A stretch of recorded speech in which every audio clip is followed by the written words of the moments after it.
Jacqueline, and to everyone who's tuned in. I'm Nicole Waldron, and I am an event specialist by trade. Been doing events for over 30 years, and I'm also a speaker and a community activist and a person who likes to connect people together. I also have a podcast which I launched in 2020 during this wonderful pandemic. And the other part of my company now, Victory Speaks, and it is a place where iron sharpens iron. And the mission is to inspire you, to inspire me, to inspire all of us to live a life of victory. And, recognizing that victory is not about just coming first, going across that finish line. It's about crossing the finish line as your best self, as it's your personal victory. And through the interviews that I do, the inspired conversations, and also through the podcasts that I also have, I teach the 7 steps to living a life of victory, the Victory Speaks formula, and to maximize your strength so you can cross the finish line and we can all cross that finish line together.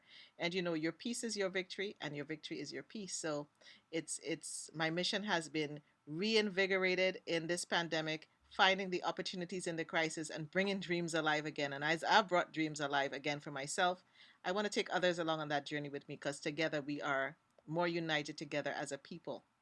And that's a little bit about me.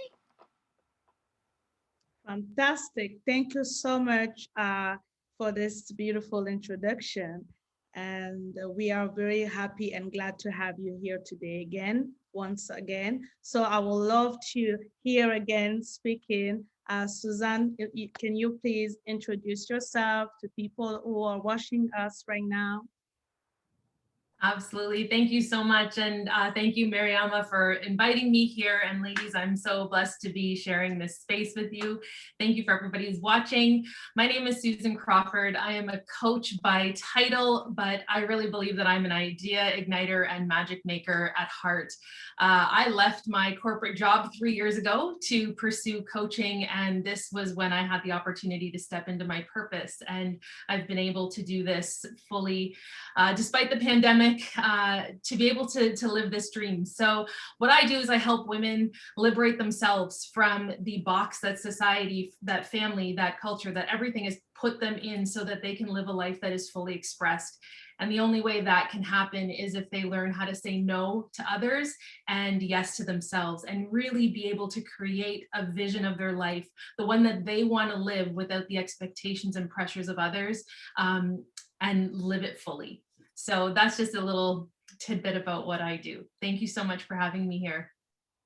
Amazing. That's wonderful. Thank you so much, Suzanne, for your I hope that people who there is some people who have listened to Suzanne before and they were just wow, where this woman is coming from. She's so phenomenal, and she's amazing. She's amazing, and thank you for being here too, Suzanne. And I will give the opportunity as well to Avril Riley, who can also open her mic and to speak. Thank you, Mariama. Thank you, all ladies. Just talking to you before, this panel is just going to truly inspire everyone. So this is Avril Riley. I am a leadership coach and a leadership expert.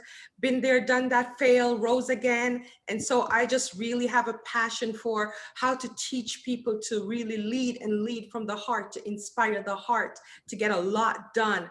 I love what Nicole said. Nicole, I'm all about victorious living. So I do have a program which I'm about to launch called The Victorious Life. And it's just really helping people to live victoriously, a life of purpose where they thrive and not strive. I also have a talk show that I do on Facebook Live and out to other platforms. It's called the One Word E-Talk. It's about authentic exchanges. It's about real life, real issues, and what does the Word of God says? Because in the Word of God, there's a problem, there's a solution for every problem. And I do have a coaching consulting firm, Chrysolite Consulting, where I do consult for Fortune 500 organizations, nonprofit organizations, and it's just bringing that whole balance under the umbrella of leadership. So that's a little bit about me, and I look forward to sharing with all the viewers today. Fantastic. I'm so excited. I've been telling this, I don't know how many times I just say this word today. I'm excited because I know that we have quality speakers today, and they will really empower us and take us to another level. So thank you, Avril, for being here today. So now our uh, fourth speaker, which is Jacqueline Dixon. Oh, I love this woman. Jacqueline, please introduce yourself so people will know who you are. You are on mute.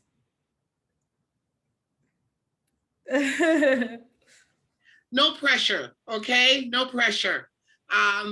Here I am thinking to myself that I can't wait to join this panel of leaders so that I can receive. And you're telling me that I'm here to give? I came to receive. But anyways, nonetheless, you're absolutely correct. My name is Jacqueline Dixon. And I am the CEO of New Era Communications. I'm a certified sales professional and speaker. I have been training and coaching entrepreneurs and sales professionals for over 25 years. I've had a great deal of success in doing so, running multi-million-dollar sales organizations and sales rooms, and working with some of the top business leaders right across Canada. Mm-hmm.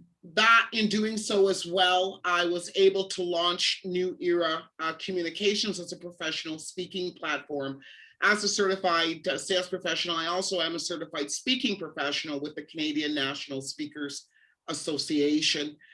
So I do speak on topics primarily related to sales and sales training, but then I also do personal development. That has enabled me to travel and meet phenomenal women like some of the ones that are in this panel right now, and share my hope, my strength, and my joy. My journey is one that is deep. It's long, it's complex. It has a number of twists and turns. There are so many things for me to share and to give to my sisters and my sistren out there, so that in hopes that they be able to not necessarily make the same mistakes that I made, but learn from my mistakes so that you don't have to make that mistake yourself and grow as a result of it. So I'm a giver. And that's how God made me. And as a result of being a giver, I in return have received more than my portion. And I thank him and you for inviting me to this panel today. Fantastic. So we are excited to receive whatever you guys have to give today, because we are here to learn from you, to learn from your experience, to learn from your mistake. And thank you for this beautiful introduction of yourself, of your good work, and of everything that is motivating you to do what you are doing now. So thank you again. And before we even go further, I would like to ask one question that I want every one of you to answer in your own word. So people who are watching us from Facebook, please share, because somebody here need to hear whatever we will share in this platform today. I know somebody will be blessed, somebody will be restored, rejuvenated, motivated in their journey. So please share this. Don't be, don't keep all these good stuff for yourself today. Share with your friends, share with your family, and let's start this conversation. I would like to ask a question to everyone here. The theme of this leadership conference is activate your potential, live your life with purpose and passion. So I would like to know, how do you define purpose in your own word? I give you a couple of minutes, each of you. How do you define purpose? So who else want to volunteer, or I can ask Jacqueline? Okay. All right, thank you. That's a very, very good question. And I didn't pre-plan anything that I'm going to speak about today because I don't think there's any need for that. I think the best I should do or can do is to share my thoughts and opinions organically because it's coming from the heart. And that word purpose is one that is very, very, very, very, very powerful.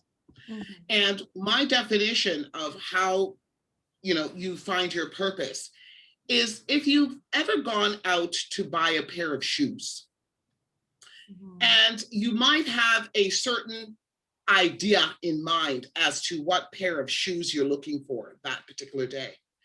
And you go out and you try various different styles of shoes and you see a style of shoes that you really, really want, but it doesn't really fit that well. And you think to yourself, well, you know what, I can just compromise. It feels a little bit tight here, or it's not, my feet are a little bit too long, or it's a little bit too short. It's okay, nobody will notice. Or I really want this. Well, if you've ever also, finding your purpose is like finding the right pair of shoes. It fits perfectly. Mm-hmm. It's like you're walking on a cloud because it was meant to be. Every aspect of your purpose fits you. It drives you. It motivates you. It isn't working. You are not working at all, not for 1 minute.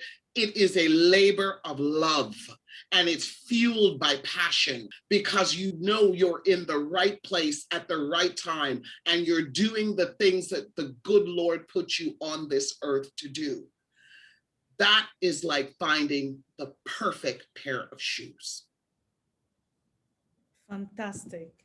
It's really amazing. I love your definition. Like, you need to find something that fits you.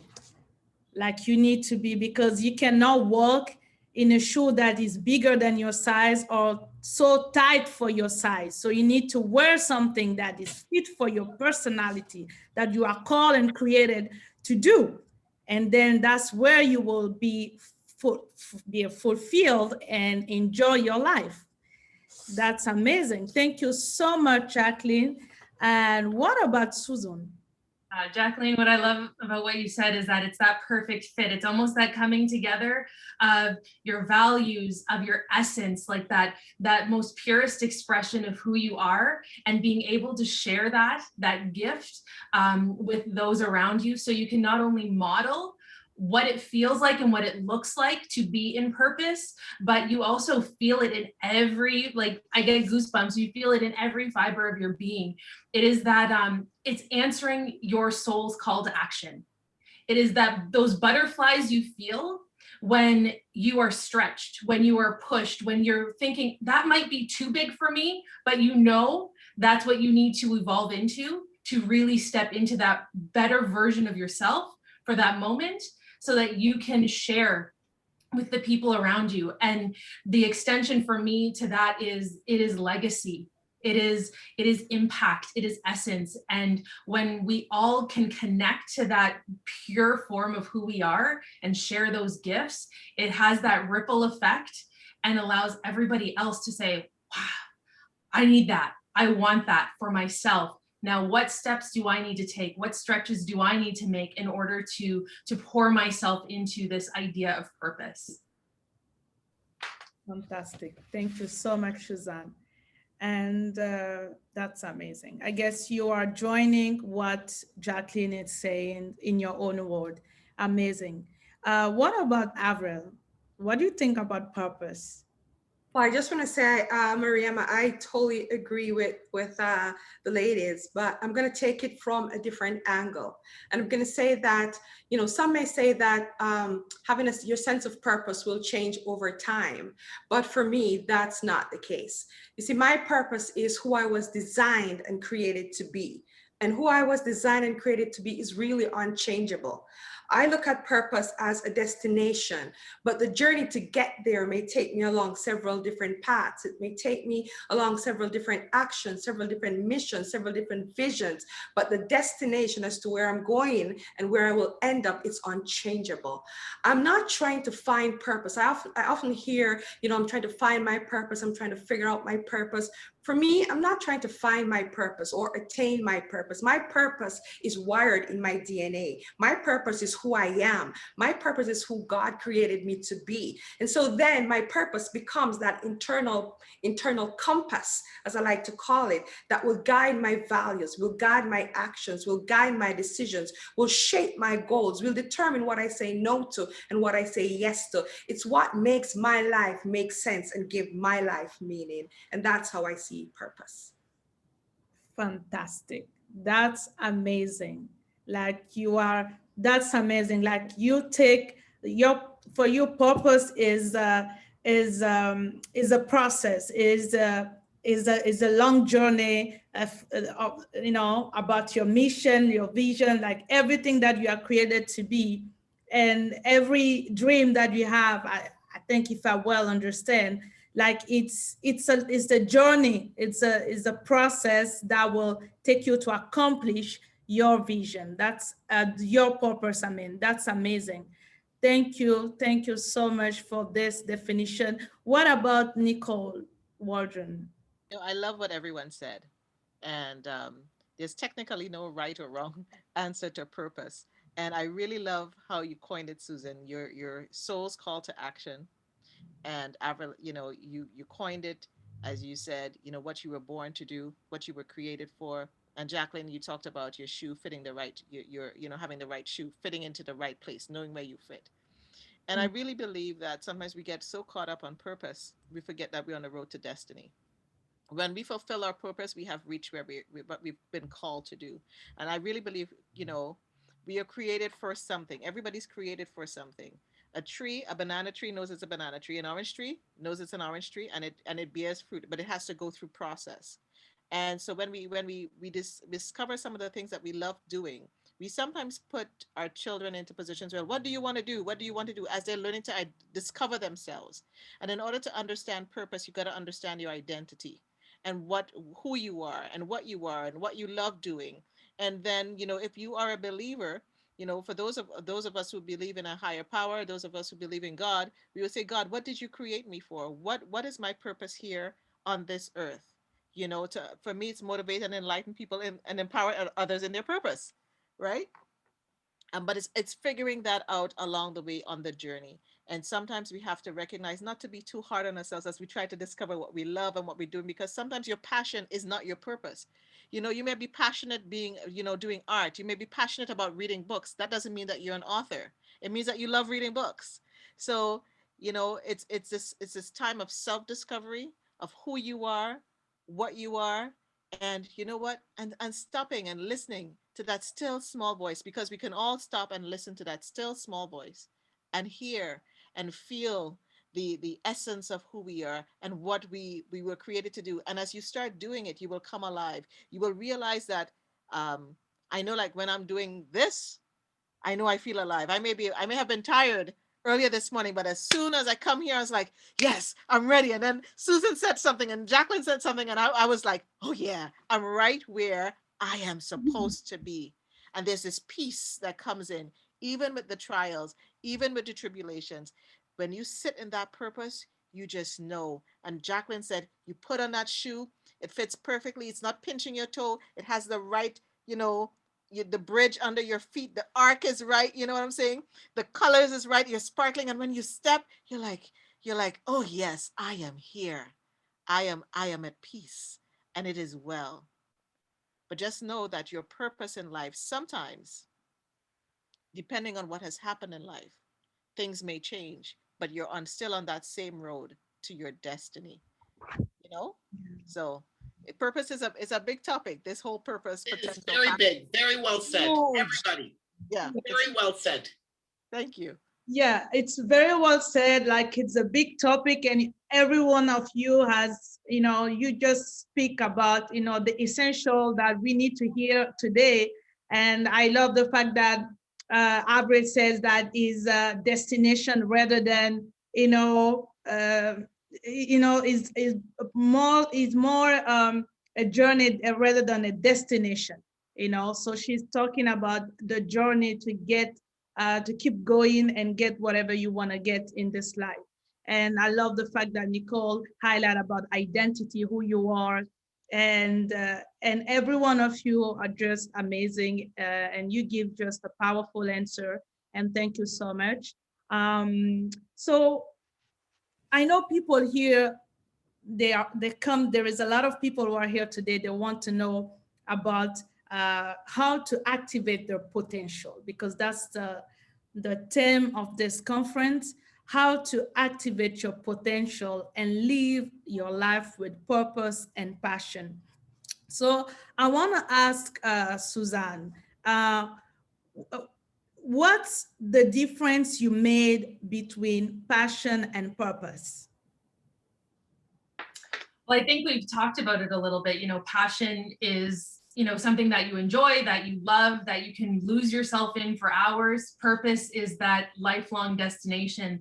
What I really loved about what Nicole says is that it's your identity. You can't find purpose if you don't know who you are. And, for a lot of the women I work with, we lose that when we become identified with our job, when we become identified as mothers, when we get married and become identified with our partners and take their names.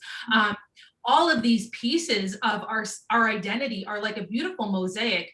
Mm-hmm. That mosaic picture hasn't been created yet. It's really hard to figure out where the pieces go. And I think that is that lifelong journey that we are on. Our passion will fill in the crevices. I don't think there's just one passion. I think we have to talk about our passions, because that is who we are holistically. And then our purpose is, how do we take that? How do we take who we are and share that? Because it wasn't put into us for us to keep and protect and hide away. Our purpose is in us to give, to share. We are, Jacqueline said, I'm a giver. So that is our purpose. So how are we giving day to day? How am I healing? How am I teaching? How am I growing and pushing myself? And I think the difference is when we look at passion and purpose, there is an element of courage. There's an element of courage that has to be in us to express that in the world.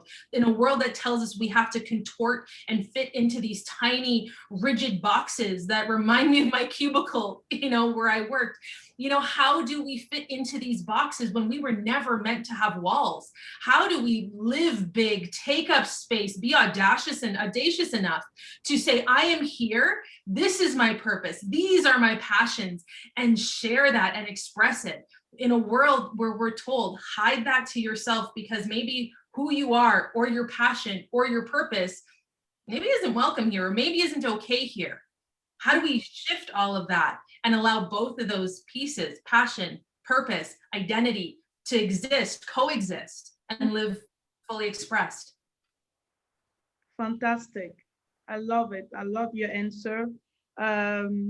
Like you said, there is a lot of people who are living in the box. The society make us grow in the box, and a lot of people end up changing even their career at their 40s, 50s, because they never take time to go deeper inside of them to discover who they are, what they really want to do, what is their passion and their talent, and everything that you just listed. There is one of my mentor who says, Miles Monroe, they said, if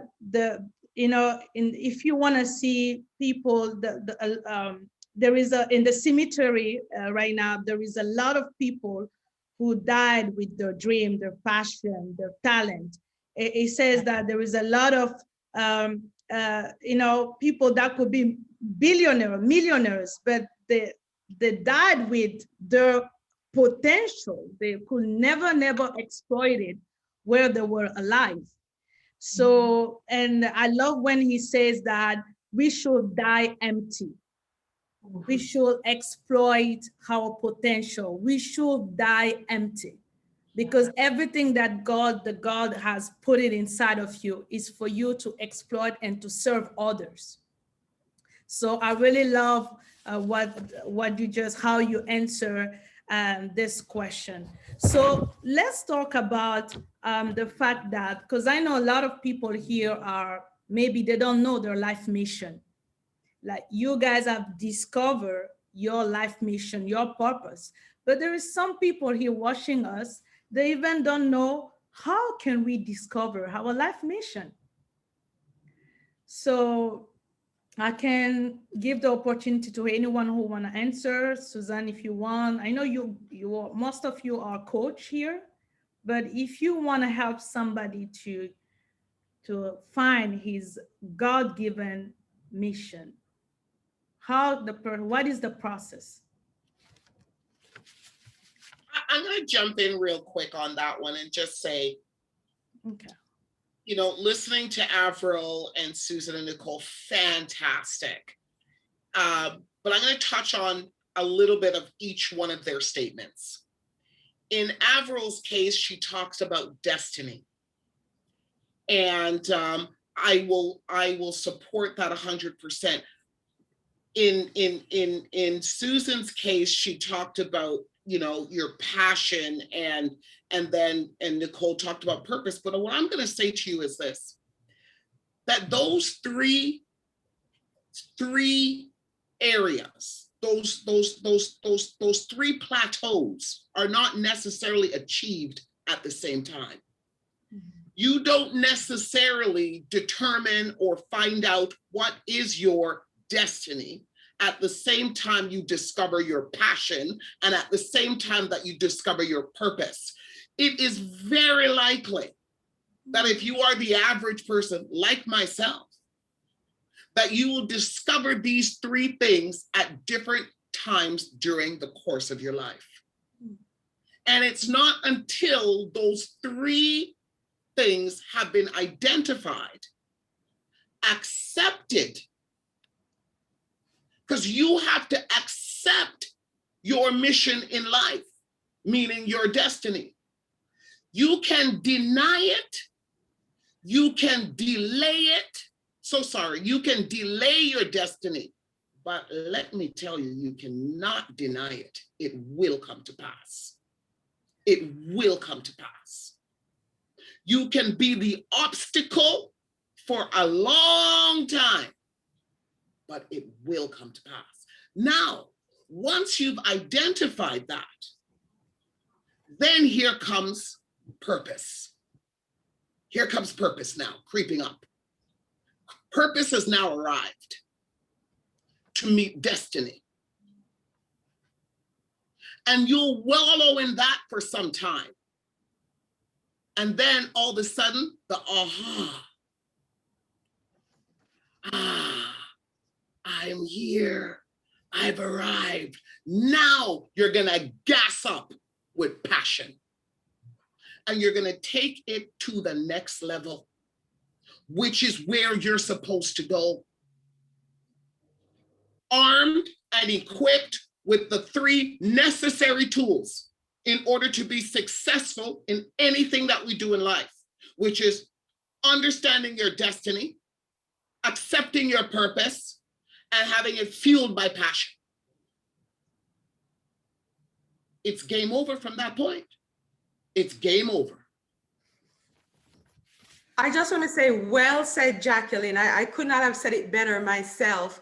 And, you know, just listening to what you just said and just reflecting on my own life, my passion was, I'm going to say my purpose was calling me for 2.5 years, and I did not respond. And I knew it was calling, and I refused to respond. And when I finally responded, I had no control. I was like pushed into it. But yes, I gas up. And yes, sleep was not an issue. And yes, whatever else was happening around me was small in comparison to my purpose, because I gas up and the passion lit up and I'm doing it and I'm going after it and I'm pursuing it with everything that is inside of me. So I totally appreciate what you just said. Well said. And I love it. And I love it too. And I want to add on, and especially for those who may be feeling a little angst or you're not unsure because they don't know their purpose, they may be feeling, I'm not walking in the destiny. You know, we all go through a journey. We all go through this journey. And I encourage you to, write down your visions. Write down visions for every part of your life. What you see for yourself, what you see for your family. If you have a mate, if you don't have a mate, because sometimes we know we have this potential. All of us have potential. We're born with potential, because the potential is what propels us into the destiny, propels us in our purpose. And as Jacqueline said, you get that fuel, to move in your passion. But you have to be self-compassionate with yourself on this journey of discovery, because it's a discovery. Like the caterpillar, when we look at the caterpillar, we don't know. If we never knew what a caterpillar was, we don't know it's going to turn into a butterfly. We see this caterpillar in this state on its legs, and it's crawling around on the ground. Then it goes into this little cocoon hidden in this darkness, and it crystallizes, and it becomes liquid, and then it comes out as this beautiful butterfly. But it's a journey, and so we have to remember this journey as we figure out our potential to write, our potential, our love of singing, our love of, what, I love sales. Jacqueline said, I love elevating people and helping people. So when you recognize that we are all givers, because you recognize that all of us here are all givers. And so what part of yourself are you giving? What is this part of the self that you're called to give? Like I said earlier, a banana tree is giving bananas. An orange tree is giving oranges. So you have to figure that out. And it takes time. And sometimes, yes, some of us, sometimes delay is not denial. Because life hits you in different ways. You had this idea and dreams, and depending on where you grew up and how you grew up and how you were groomed, some of us were groomed that you have to become a lawyer, you have to become and you never get to figure out, what do I really want? And when you figure that out, it's okay when you have to change, because all those experiences, when you bring it together, what I did 5 years ago, 10 years ago, what I did as an event planner helped me to become a television producer. What I did as an event planner helped me to become a producer of my show. So all those experiences along the way, sometimes it's the things that prepare you as a good cake, the ingredients as you make a good cake, a good souffle, to become that really beautiful cake that's going to sit on Oprah's table, and be sliced up to eat, what I'm saying, with the nice fancy glasses and stuff. But there is a journey.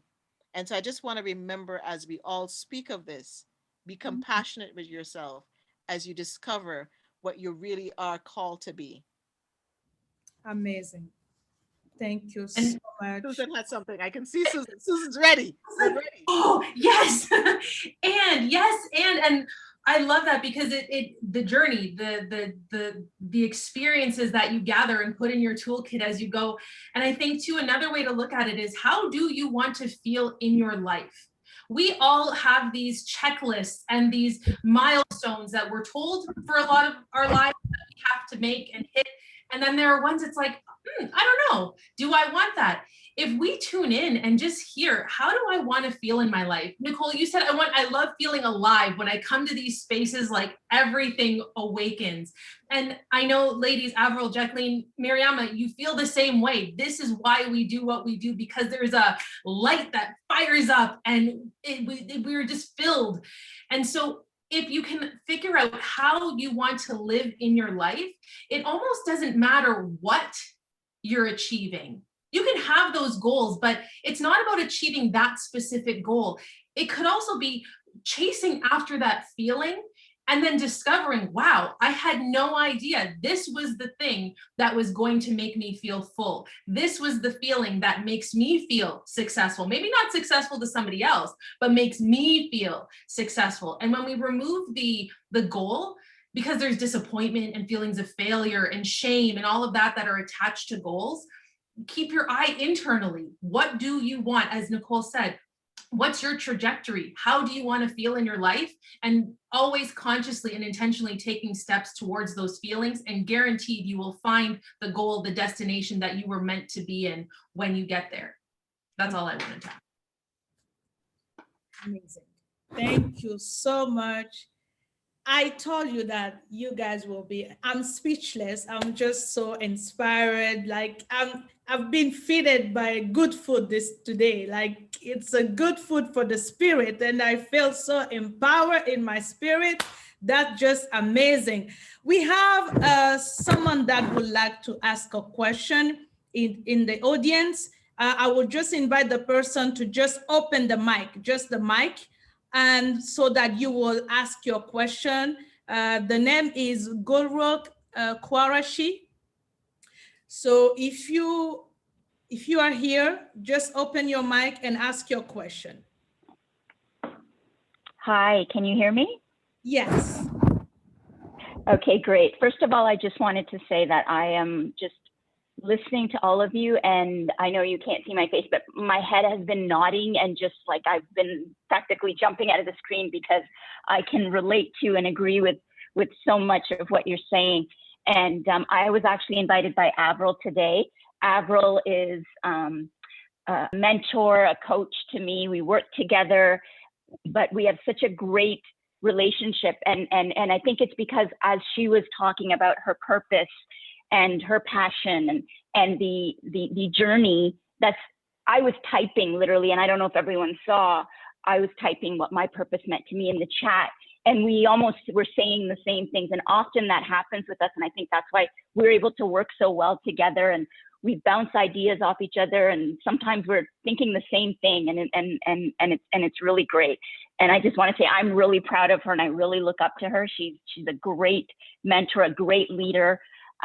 So that's first. And no, she did not pay me to say that. I want you to know that, not at all.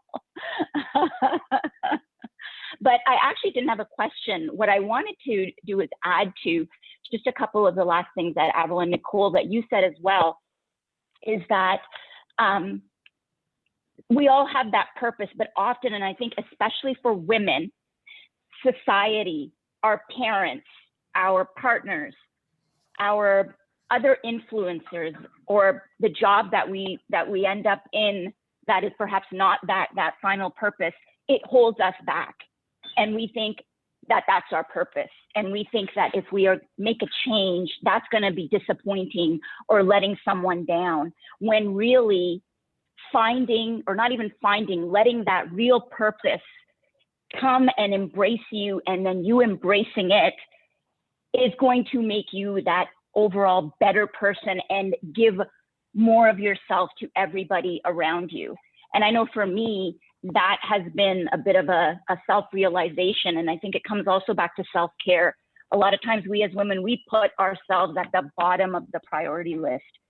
We don't do things to make ourselves feel better, to self-care, because we feel guilty because we're taking away from perhaps family or our job or our children, whatever that may be. And I have really, in the last year, this COVID situation, having to be at home, but it's also given me more time. And I've spent that both on my physical and mental health. And I have become, I think, so much more productive, not only for myself, but also for my family, for my employer, for everybody. And so I think it's really important for us to know that investing that time in yourself and embracing that is so important. It's necessary. It's a must to really be able to live out and really, embrace your full potential and live that life. And everyone around you is going to be better for it. Thank you. Thank you so much. Thank you. Thank you for your word. Thank you. It's very empowering. I can also confirm that Avril is a fantastic woman, and we should all have Avril Riley in our life. She is really an amazing woman of God. She's loving, she's lovable, she's amazing, and I really appreciate her. And she didn't pay me as well to say that, so I can confirm that to you. So talking about self-care, I heard these amazing women talking about self-care, taking care of yourself and all. Can Nicole highlight about that? Because I know that she is really a mental health advocate. And as a woman, we need to, to be aligned with our mind, soul, and body in everything we do. Because we are mostly a giver. We are, we have that maternal gift. So sometimes we give until we forget to ourselves.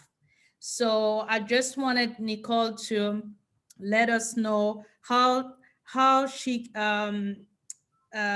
little bit about self-care and what she do for self-care and how she can balance life and self-care.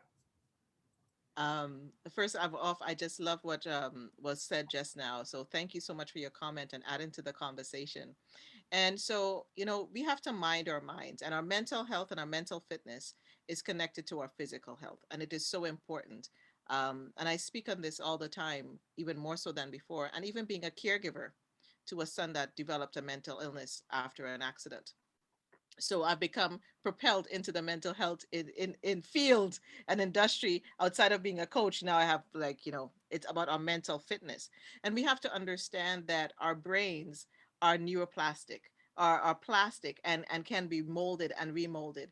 And so it's taken science a long time to catch up. And I'm so glad for those scientists that are really bringing it in and teaching us and showing us that our minds can be renewed.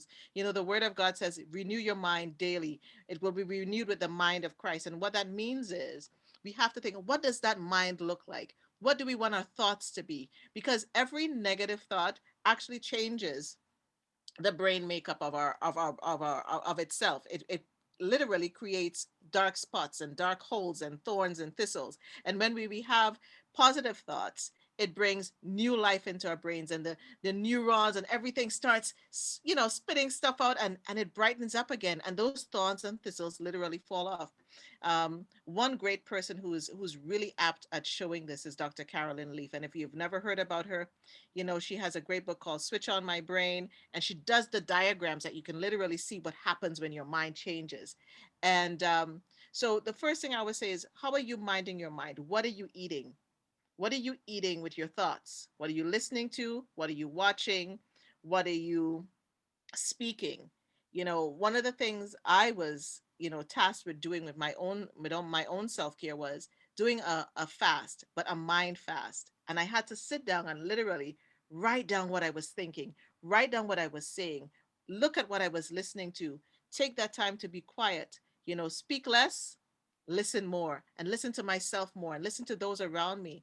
And then the iron sharpeners around me, those that I trust, those that are of that same material, that will bring me up and that will hold me accountable, and say, what do you recognize? What am I missing? Did you see anything? It's an honest conversation with yourself. And then you filter that also into your physical self. What are you eating physically? What are you doing? Are you breathing? For many of us who are like caregivers, who are going through this pandemic, for many people are now feeling anxiety that they've never felt it before. They never understood depression. That's one of the opportunities in the crisis for those of us who deal with mental health and wellness, because people who said they never felt anxious and judged others for their anxiety are now having to take a step back and say, oh, wait a second. It's not that easy as thinking myself better. That's part of the process, but it takes more than that. It's a holistic self. So sometimes I have to get still. Sometimes I have to turn off the TV, switch off the phone. People say, Nicole, you're busy. Yes, well, I may be busy, but sometimes I'm busy taking care of me. Yesterday, I literally put up a post that said, today is my Saturday, tomorrow is my Friday, and the office is closed. And I did basically nothing I really want, anything I wanted to do all day, whether it was eat, whether it was read a book, whether it was play a game on my phone, whether it was check in with a friend. I have a few friends going through. It was my time to check in on others. It was my time to check in on myself, and then say, you know what, don't feel guilty. And Avril's, I think it was Avril who said it earlier, but your no, listen, no is a complete sentence. And no requires no explanation. So sometimes you have to say no to others so you can say yes to yourself. And that's one of the biggest parts of self care that we can do. Some people don't like going for a walk, but if you can, go for a walk. If not, if you don't like the cold right now, sit by the window. Let the vitamin D come in naturally through the window, because, especially for the women who are listening, we need vitamin D, we need B12. Get your levels checked. Go to your doctor. Say, this is how I'm feeling. Be really honest. Get a self-care journal, and notice, as you did that mind fast, how am I feeling today? Get in tune with your body, because sometimes as women, we forget to be in tune with our own selves, because we're taking care of our children, or we're taking care of our parents, or our partner, or some friend, but we forget us. And the biggest damage that we do ourselves is that we remember that, yes, we are strong women, but that beautiful thing of being strong women has been to our detriment, because sometimes we're so trying to be busy to be Superwoman and Wonder Woman. It is impossible to do that 24/7. Stop it. Stop it, stop it, stop it. Your best Superwoman is when you say yes to God, yes to yourself, and then everything else and everyone else can come along the way. I think I answered. I took a probably long time to answer some of that because you got me into preaching mode. You got me going there. And I'm like, it's the only way that we can have victory. It's the only way that we can have victory. Really, because us, this temple, this body, this mind, body, soul, and spirit, this triune being that we are, we neglect it so often. We take care of one and we don't take care of the other. It's a marriage. Your mind and your body is a marriage. Let that be the first marriage you ever do for with yourself. Okay, I'm gonna stop now because I see Jacqueline and I see Susan and everybody's Avril's nodding. So I'm like, yeah. And Wow. Desiree, I saw your hand up earlier, so we're gonna come to your question as soon as the panel drops what we're gonna drop here. Okay. Perfect. Thank you so much. What I love about what you said mind fast. That's the first time I heard about this. I just write it down. I said, mind fast. I need to test this one because it looks like it's very helpful, like amazing, like having time with ourselves, being, aligned to yourself, being aligned to yourself, to your value, you know, like sometimes, we just don't need to cut off with people, but you need to cut off with what you listen, what you hear, what you expose yourself to, whatever you read, that's also another way to take care of your mental health, you know. And are you saying what you're saying? Sometimes we say all these positive statements. Is it lining up with what you're doing? That's the other part of the mind fast. Okay, so we can say all these great positive words. We can, some of us read, meditation, some of us do this, but then are we doing it? Are we breathing? I think if everybody really stopped and listened, did you really take a good breath today? You'd be amazed how many people will start to cry. And then remember to tell yourself you love yourself. And what does that love look like? What does loving yourself look like? See, Susan's ready. She's ready. Speak into my soul, honestly. And I think you touched on something just ever so briefly. We are all absorbing. We're reading the self-help books. We're talking to a friend. We're on Instagram. Oh, that was a nice quote. I'll save that. That one was nice. I'll heart that. But are we doing the work? And I think that is the biggest gap in why we are not feeling fully aligned, is because we are absorbing and taking on, but then we stop. Then we stay stagnant. There has to be a bridge between absorbing, taking, and then implementing what you're learning. It's great if you're using the affirmations.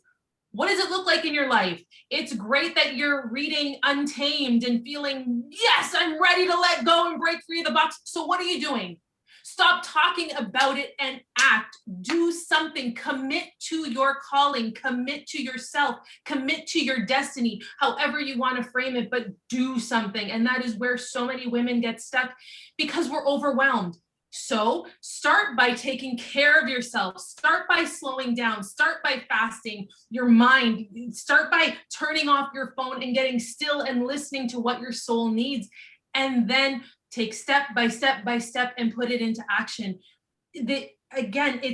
We are so overloaded, predominantly as women, with the mental load, with the responsibilities, with the roles that have been given to us, not always the ones that we've wanted to take on, and expectations drown us. So how are we supposed to live fully expressed, our best self, when we can't even keep our heads above water?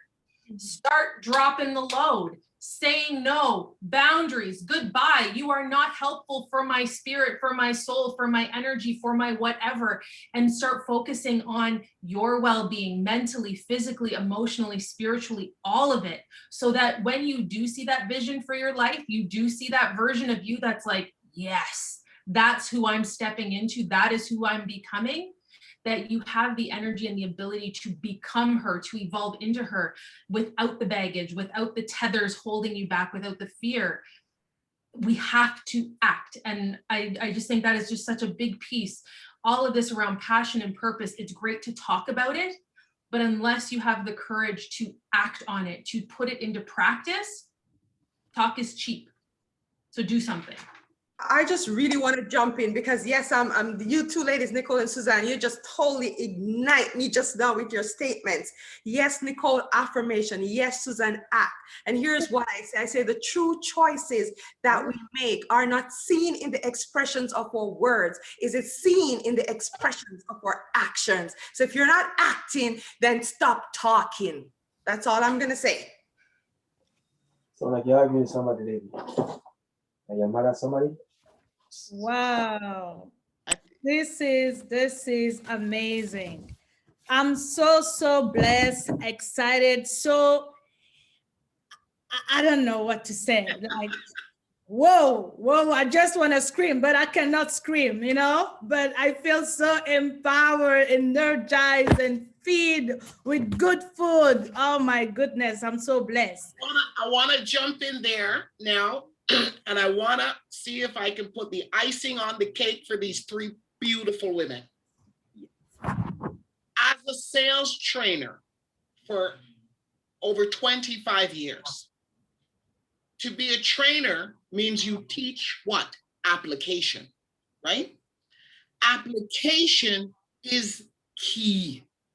So I couldn't support what you ladies are saying anymore. Let me give you a clear example of how application has brought me to where I am today. So quite a few people know that I also do a radio show called Ordinary People, the Ordinary People Show. It's on GBKM Network. That's a story to itself. But they don't know the story behind the name of my show, Ordinary People, the Ordinary People Show. And then it's tagged because ordinary people can do extraordinary things. So I'm going to tell it to you as quickly as I can. In 2008, I had pretty well reached the pinnacle of my career. There wasn't anything that I didn't touch that wasn't turning into gold. I had more than surpassed the income level that I had dreamed of being able to make. And that's why don't set low targets for yourself. Okay? It's just, but I've gotten to a place in life where what else is there next to do? And I had recently sold one of the businesses that I had as well. And I was at home watching television. And at that time, they were in the process of starting to determine who was going to be the presidential candidate for the Democratic team in 2008. And all the various different candidates were saying their little thing. And there was this one Black gentleman that was a candidate for president of the United States. And I, like many others, probably thought, why is he wasting his time? He is never going to become president of the United States. And a reporter went to him after he gave a speech in Chicago, Illinois, and said, what makes you believe that you could be the president of the United States? And I was watching television that night in my kitchen, because I mean, I was so bougie, I had a television in my kitchen. I mean, like, what else do you do when you don't, you just buy televisions and put them in all sorts of weird places in your home. And I watched this gentleman, and his response was, because ordinary people can do extraordinary things. At that very moment that he said that, every hair on my body stood up, and it was like I was frozen in time. I then became so enamored with this man and that statement, I watched him intently for the next number of weeks. That message that response that he gave that night was my call to action. It was my call to action to get out of your house. We're not done with you yet. You haven't done half of the things that you've been commissioned to do in this world. You haven't seen half of the levels that you can reach. Well, within a few short weeks after that, ladies, I found myself on a plane flying to Denver, Colorado, to the Democratic National Convention. Why? Not because I was invited, not because I was American. I didn't even have voting rights, because this man said, ordinary people can do extraordinary things. And I wanted to go lend my assistance to his campaign in whichever way I could. I flew to Denver, Colorado, and I attended that with my 14-year-old daughter. My daughter says, "Mommy, where are we going?" I said, "Listen, I'm taking you to be a part of history." Well, she couldn't care. She's 14, she's taking a trip, so who cares where she's going? So I ended up there, and again, I'm gonna wrap this up really quickly now. I end up in Denver, Colorado at the convention center where Barack Obama and Hillary Clinton were still going head to head because Hillary had not conceded to Barack Obama. And it took it all the way to the convention stage. When I got there, I said, "My name is Jacqueline Dixon. I'm a sales trainer. I'm here to volunteer in whichever way I can." And they said, "Oh, we're happy to have you." They brought me into the marketing room based on my background, and they said, "Help us with our telephone outreach." The telephone outreach was a program in which they called homeowners and asked them, or residents, "Will you be lending your support to a potential candidate?" And listening to them, I heard them getting slammed one after the next. "No." "Will you be supporting Barack Obama?" "No, no, no." They're getting slammed. I spoke up and I said, "Listen, I'm a pretty decent script writer. I'm going to suggest that the way that you're phrasing the question is not really inviting the correct answer. So if you would allow me, I'm more than happy to rewrite your script for you." They allowed me to do that. I rewrote the script. It was then distributed to the marketing team. The answer started coming back, yes, yes, yes. They started getting more yeses than no's. They were so impressed with my ability and the results. I was given honorary pass into the Democratic National Convention. I, within 24-hour period, was standing in Invesco Field with 90,000 people. I could see Al Sharpton to my left. Oprah Winfrey was in the box up on top. I was there. And I looked around and I said, "Oh my God, how did I make it here?" And I was there when Barack Obama and when Hillary Clinton conceded and Barack Obama accepted the nomination for President of the United States. I was right there. Application. Application is key. It's key to success. Sorry for the long-winded story, but I came back to Canada years and that is what my show is called, Ordinary People, because ordinary people can do extraordinary things. That ordinary woman that was watching TV in her home ended up on a plane and in the midst of the Democratic National Convention as an honorary guest. What you did there, but before you applied, you knew your capabilities, you believed in who you were, but you went to serve. You see, the act of service, when you go to serve with pure intent, because you believe in something and then you know who you are, those are when doors will open that no man can shut. That's when you get into rooms that you'd had no idea that you were going to get into. And I think all of us here can identify with some place in our lives that we ended up in a door and be like, how did I get in this room? How did I end up doing this thing? But in order for you to apply yourself, you knew something about yourself, Jacqueline. Your identity was so solid in you. You said, I had something. And then when you got into that room, there was a force within you that said, it is better for me to try and say, here's what I have to offer. Because the most they could say is yes. And if they said no, it was their loss, but you gave them the opportunity. And that's part of the thing when you're walking in purpose and you have that potential, you knew your potential for what you knew the potential that you can give them. but you took that passion for what you do and then you walked in your purpose. So sometimes it's a passion purpose, it's sometimes how you put the ingredients in, because it's going to change at a different time how it's applied. But at the end of the day, you are fulfilling your destiny. Wow. And that was a destiny moment. Definitely. Wow. Amazing. Wow. I'm so excited and happy, and I don't know what to say. Like, Jacqueline, is your story. It just like, I can see your leadership.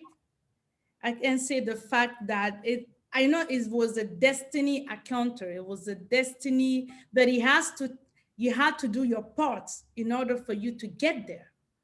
So you did your part, you put together your strength, your knowledge and everything, and you go to service. You said, this is what I can bring to switch the things, to bring something, new in whatever you are doing. And look at the result, look at what you experience at the end. It's a story that each of us should get connected to, and trying to, like, go for what you believe. Go for what you believe. You believe in yourself, in your potential, in your purpose, and you went to get what you should get. And then look at the history. It's just amazing. I'm so blessed. I'm so happy to hear all of your story, all of your experience. As I said, like, everybody here, share this video. Share this video. Somebody need to listen to this word. Somebody need to be rejuvenated in their mind, in their way of thinking, transform inside out, because these tools are really a needed tools for all of us. We are all learning something in these stories, in the story of all these women. So talking about leadership, because I can see it looks, Jacqueline show leadership skills. She lead her life properly to get wherever she used to be. And there is a lot of leadership style now. Today we hear about, Steve Jobs. We hear about other type of dominating leaders, leadership of power, and the new leadership that is rising now that we hear everywhere, the leadership of service. So I want to ask Avril, which is leadership business. She's a leadership business coach and strategist. And I wanted her to offer a message to a women that wishes not reach your level yet. Can you please give us an advice about how, what is your definition of leadership, and what leadership skills do we need as a women to, to tap into our purpose and, live a life of a successful life?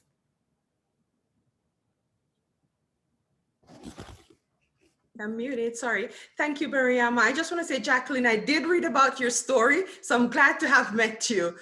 That's amazing.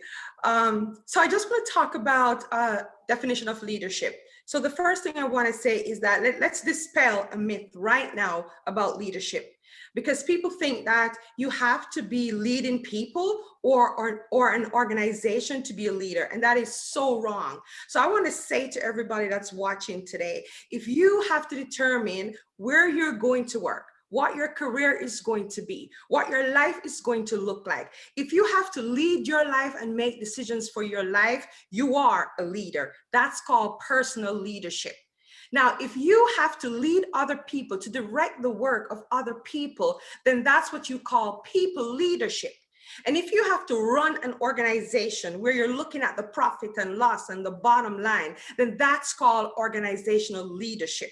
So I want you to know that every single person is a leader. So as I believe it's Suzanne who said, get out of the box. That's one of the first things you're going to have to do, is take yourself from outside of the box. We're grown as kids to color within the lines and don't go out the lines. Well, the first thing you're you're going to have to do is color outside of the lines. Stop staying inside the line, because if you're going to live your purpose, you can't live it within the confinement of a box or a space. You're going to have to live it beyond the borders. So one of the things I want to say is that if you want to lead and live your purpose in this current environment, I don't want to get too much in it, but there's a term called the VUCA leadership, or the VUCA world. So it's volatility, it's uncertainty, it's complexity, it's ambiguity. That's the kind of world we're living in. So right now, times are uncertain.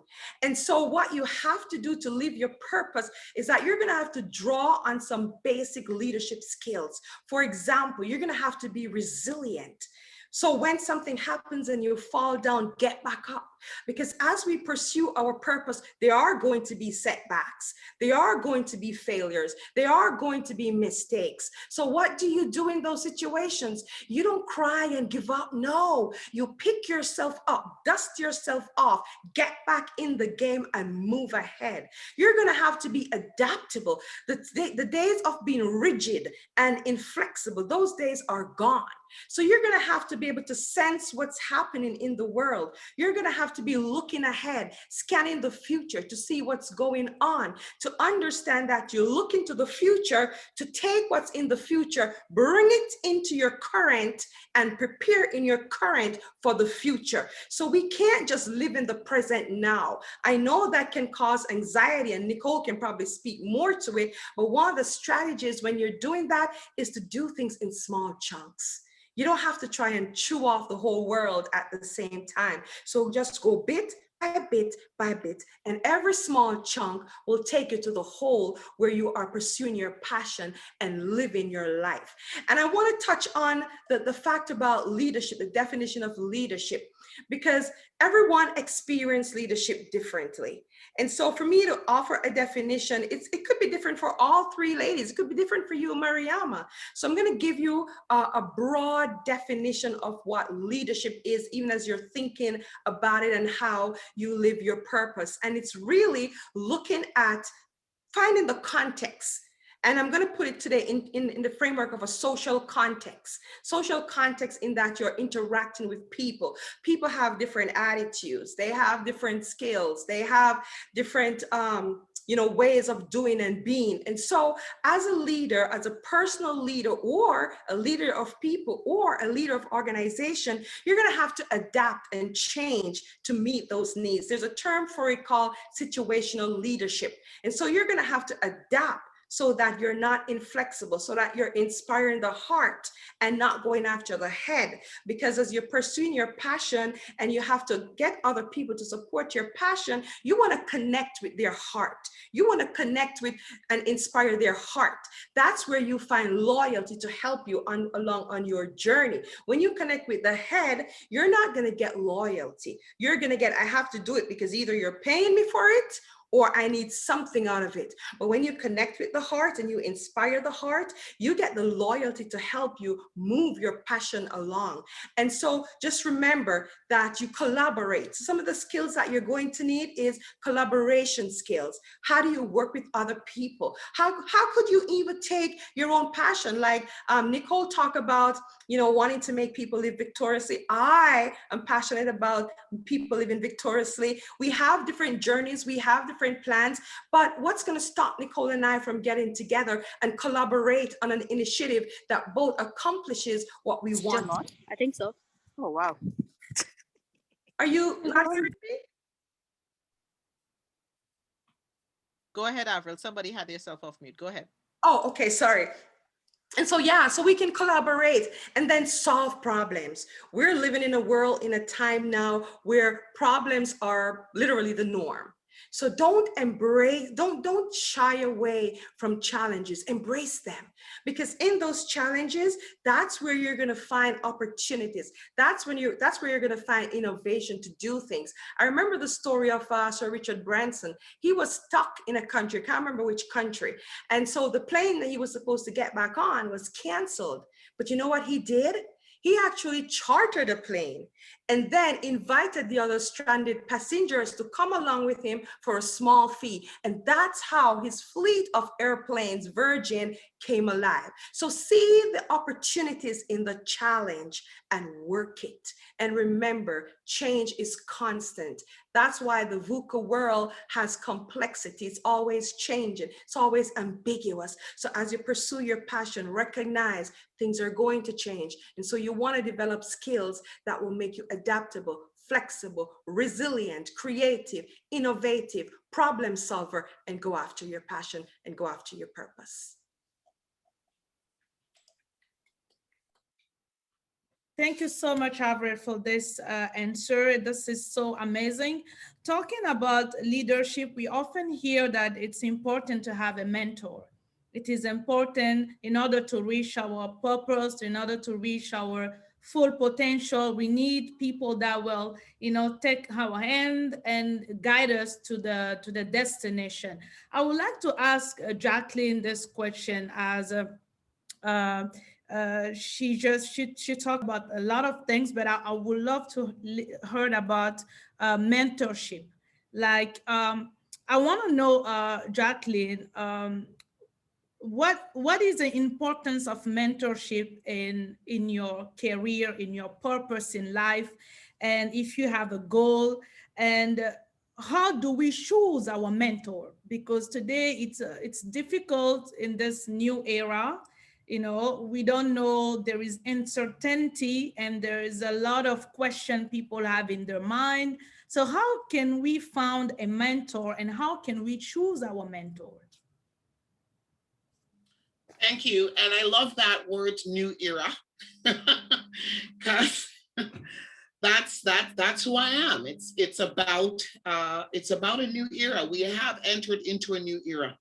And we need to embrace the changes and I believe the term Avril used, situational change. Is that what you said, Avril? What was the term? Situational Leadership. Yes, that's correct. Situational leadership. Very, very powerful. Love that. Love that. Yeah, so I'm going to hit the nail right on the head for you, but I will also like to add to the whole leadership thing. Being a leader is a bigger challenge than you think. It's not that simple to really be classified a leader or to accept the fact that you are a leader and you have to act in that role. And the reason is this. I'm going to give you some very simple examples of the strains and stresses that can come with leadership. Everybody has an audience. Every single person has an audience. Your audience might not be my audience and vice versa, but everybody has an audience.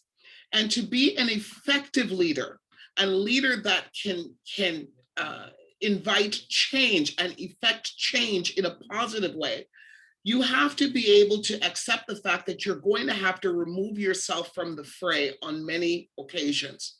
You can't get involved in every little petty thing that goes on out there. Matter of fact, you shouldn't be involved in it at all. There's going to be conversations that are going to take place that you should not comment on, because that is not what a leader would do. That level of conversation is beneath you. It is beneath your leadership. And if you want to again, be an effective leader, you have to know that, as the term says, those who know better do better. They are watching your steps. They are watching they're listening to your vocabulary. They're looking at your body language. So you cannot afford some of the missteps that some individuals take. You have to accept the fact that you're going to have to act and react on a higher level. That's one of the things about leadership. The other thing, mentorship. A mentor, in my personal opinion, if you want to find a mentor, find out if this is the right mentor for you, ask yourself this question.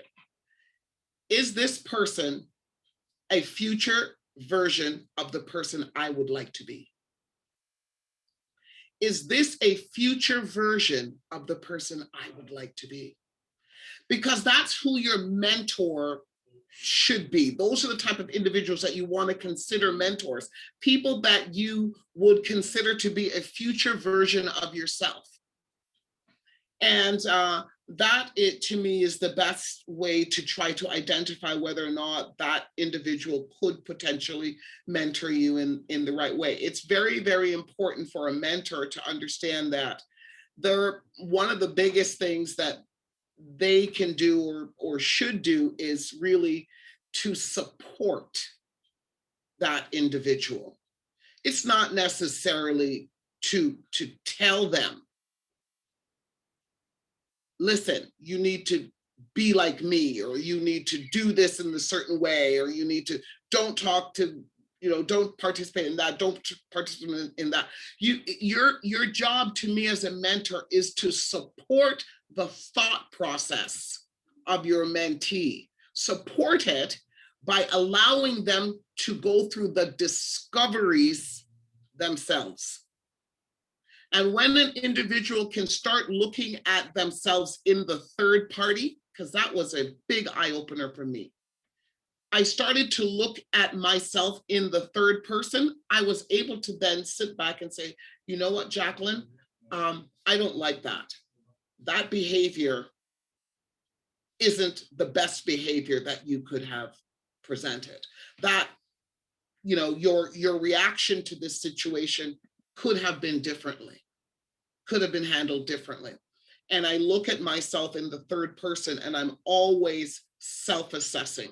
I'm always constantly doing that.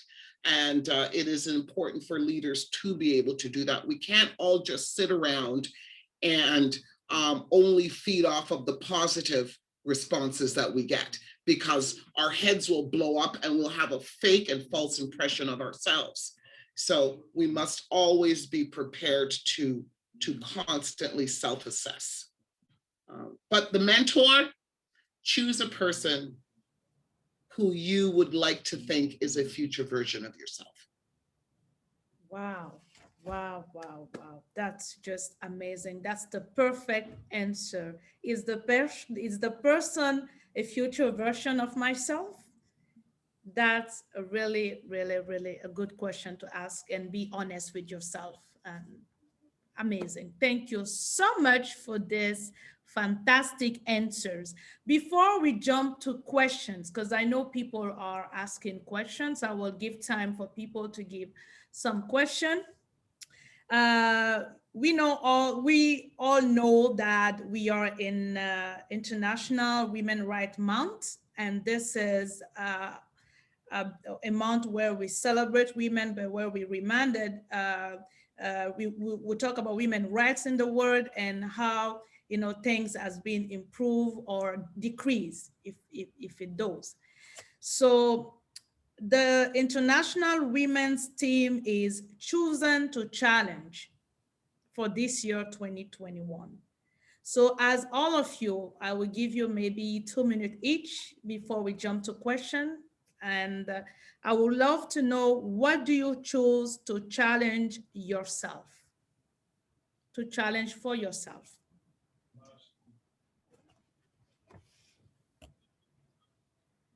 I choose to challenge myself in my vision, and in every part of my life. So when I say vision, because I don't just mean my professional vision, it's taking this, the different levels of my life, my spiritual vision, my financial vision, my mental health, my physical health, my partnership as a mother, as a sister, as a daughter, and choosing to challenge myself and look at myself in all those areas, and understanding my intent and making sure that my intent is lining up to my vision.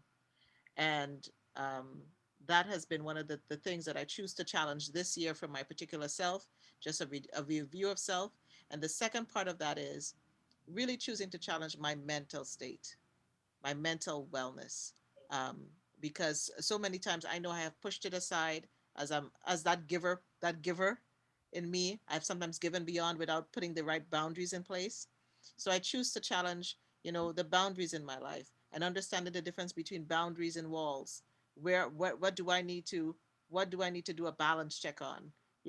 How do I need to recalibrate in different parts of my life? You know, When you cross 50, it's like this freedom train that comes in, you know? We're kind of, you know what I'm saying? Yes, Jacqueline, it's like, woo woo, we can't like Liberty. listen. And now I don't even say I'm over 50. I'm saying I'm half a century old, baby. I can say what I need to say because this half a century has you know, done some stuff and gone through some stuff. And I choose to challenge my self-compassion to myself. Can I be a little more compassionate to myself, because I'm always compassionate to others. That's one thing that I it's my strength, but it's my weakness, because sometimes in being compassionate to others, I sometimes say no to myself. So I choose to start saying yes to myself more, even as I find a balance as giving and as nurturing as I can be, so that I can refill my cup, so that I have more that I can pour out and give to. So in this year of this International Day of the Woman, I've had to ask that question all the time.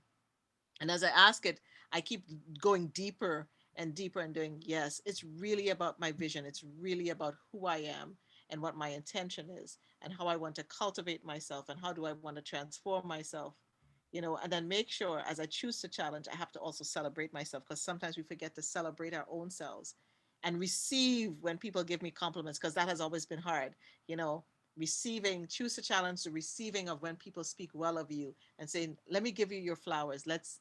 As I give other people flowers, let me be able to receive the flowers that people want to give me, like you have done here today.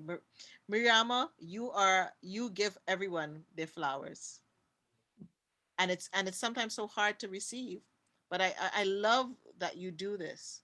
And so I choose to challenge others to give them their flowers when people are still here with you, especially our older generation. I'm not talking about us here, we still young, we youth, you know what I'm saying? I'm talking about the 80-year-olds, the 90-year-olds, even some of the 70-year-olds. We haven't been giving them their flowers. And I think of one last thing I would say, Miss Lily Johnson, who is 99 years young, who founded the Sickle Cell Association of Ontario. And they had a surprise birthday party for her the other day. And that woman was still challenging us in her 99-year-old party to do better, to do this, and still advocating for sickle cell. So we need to give those people their flowers and show them the honor and respect and continue the fight. So I choose to challenge the different things that I'm going to pick up so that I continue to be my best self and then help others to be their best selves along the way. I know that was a long answer. Hopefully I didn't take more than 2 minutes. I mute myself now. You did, but it's fine. It's all good answer, and we needed to hear that. So thank you so much. Thank you. So who else want to volunteer? Suzanne? I don't mind sharing. Thank you, Nicole. As I was mentally checking off, yep, I choose to challenge that. Yep, that as well. Yep, that one too. So I think to add on to that, one of the questions I often ask people is, you know, if someone really knew you, what would they know? Because so often we have a facade, our Facebook persona, our Instagram face, you know, the perfect life, and it's really hard to keep that up. And I remember when someone said to me, they looked at me and they said, "Still waters run deep." And I thought, wow, because that's essentially, that is, I think, what not only myself, but so many women carry. This calm on the surface, and then there's so much depth to our experience, to our emotions, to our vulnerability, to our strength. And I think for me, the choice to challenge is challenge the idea that vulnerability is not a strength. I know this fundamentally, but the teachings, the indoctrination of how much that needs to be unlearned by women specifically, about showing our wounds, showing our scars, sharing our stories, sharing our struggles, so that others can see themselves reflected and say, me too. And how can we heal? How can we come together and heal ourselves so that we can be stronger for the next generations, and heal the generations that came before us who struggled and didn't have the resources and the tools and the access that we have now. So for me, it's choosing to challenge the front stage and backstage, this desire to only present what is good and what is right and what is positive and fantastic in our lives, and embrace the wholeness, the mess, the dark spots, and really celebrate them as a part of my wholeness and all of our wholeness, all of our stories. The other thing that I want to challenge too, especially with what has been going on since the pandemic and in the media, there's been a lot of calling out. And I think intentionally what I am trying to do, not only in my work, but in my own life, is calling people in to share and to learn and to understand versus alienating and pushing out. We are so in need of empathy and compassion for ourselves and for one another. And I think if we can choose to challenge this idea that everything automatically gets canceled and pushed out and shut down, and we open up discussion and curiosity and healing, we can make that shift, but we have to be able to call people in first. So those are what I'm offering.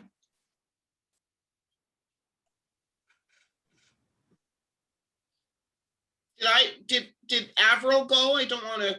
No, I'm just gonna go. Thank you, Jacqueline. Really great responses, Nicole and Suzanne. And as I sat here and I was saying, yeah, ditto. I'm gonna add to those because you have dittoed already. I've dittoed already. I'm gonna add to that something I believe Jacqueline said earlier on, or Suzanne, can't remember which one, but somebody mentioned that they were a natural giver. I think it's Jacqueline. And Jacqueline, I am also a natural giver. A stranger could walk up to me and say, I don't have money, and this is real, right? I need to pay my car bill, and I would just write a check. That's me. In the supermarket, and I'm seeing somebody struggling and picking up groceries, and I see them trying to decide, do I take this or do I not take this? And I realize they probably have some challenges financially, and I'm like, can I pay for your groceries? I am just a natural giver. And sometimes being a giver, we get abused, because people will use our time and use our resources. Yeah, Nicole is putting her hands up. Use our time, use our resources. And I've walked that road. And so it wasn't until probably about a year ago during COVID, somebody said to me, I've watched you over 3 years and your loyalty was greater than your purpose. And it hit me.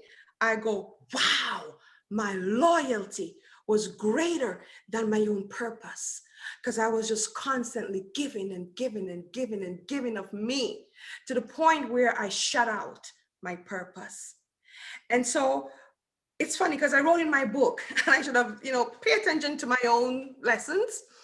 I've always said that if you don't have a plan for your life, then you're living the plan of someone else's life. And so I really had to take a step back, and I had to say to myself, yes, it's okay to say no. And I believe it was Suzanne who introduced it. Yes, it is okay to say no.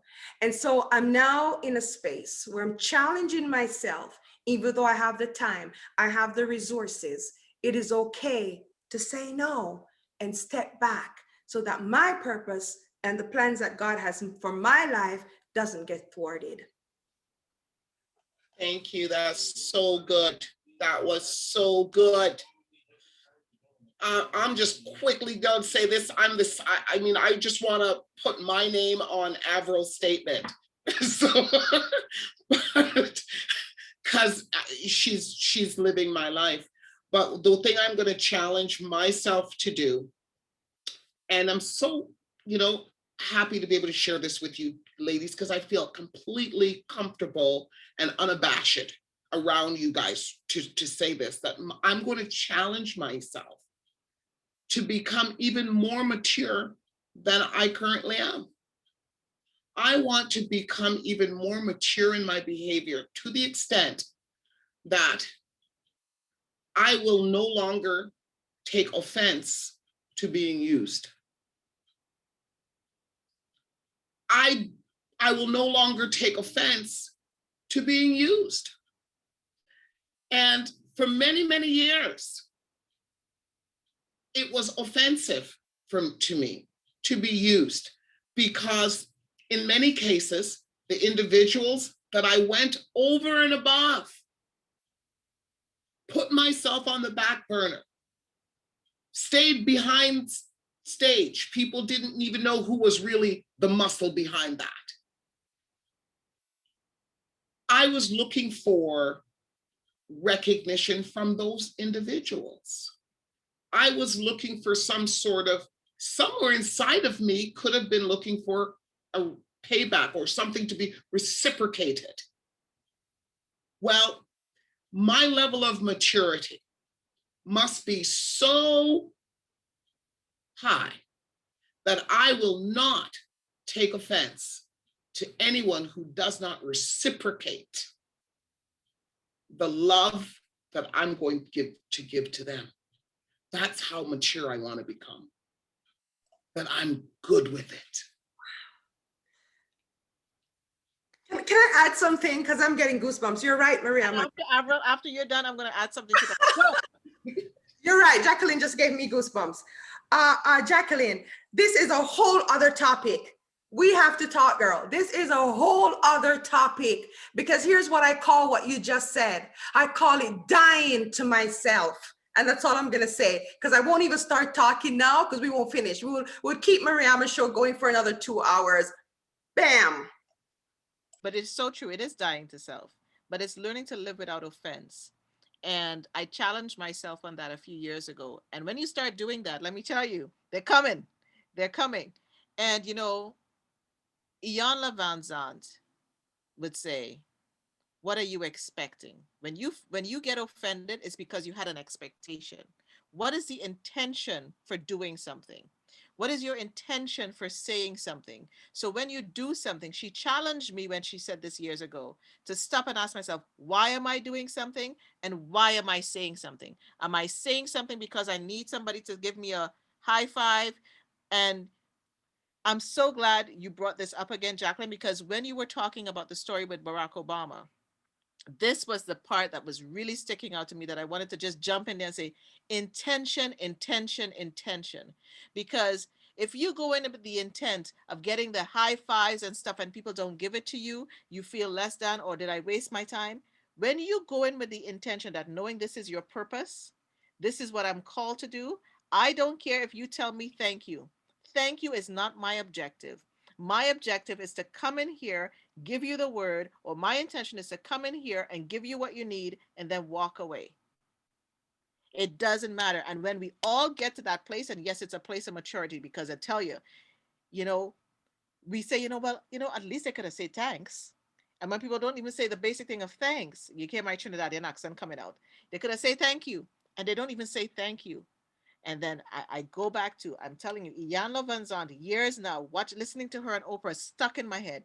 What is your intention? And if you get offended, it's because you had an intention or an expectation that you didn't even know within yourself. So before you do a thing, ask yourself that thing. Why do I want to come on this show?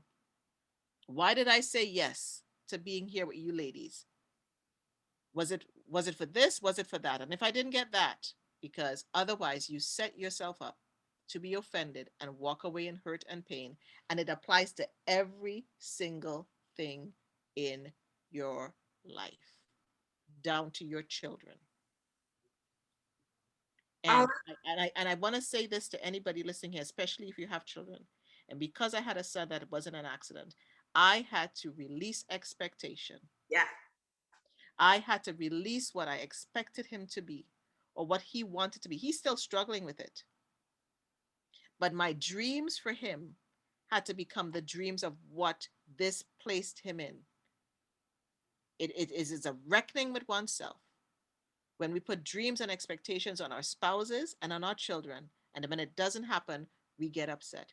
We have to release control and walk in humility. And it's only when you walk in this level of humility, and we can never be too humble. The day you're humble enough, it's the day you no longer, if you think you're humble enough, then you know you have no reason to be here on this earth.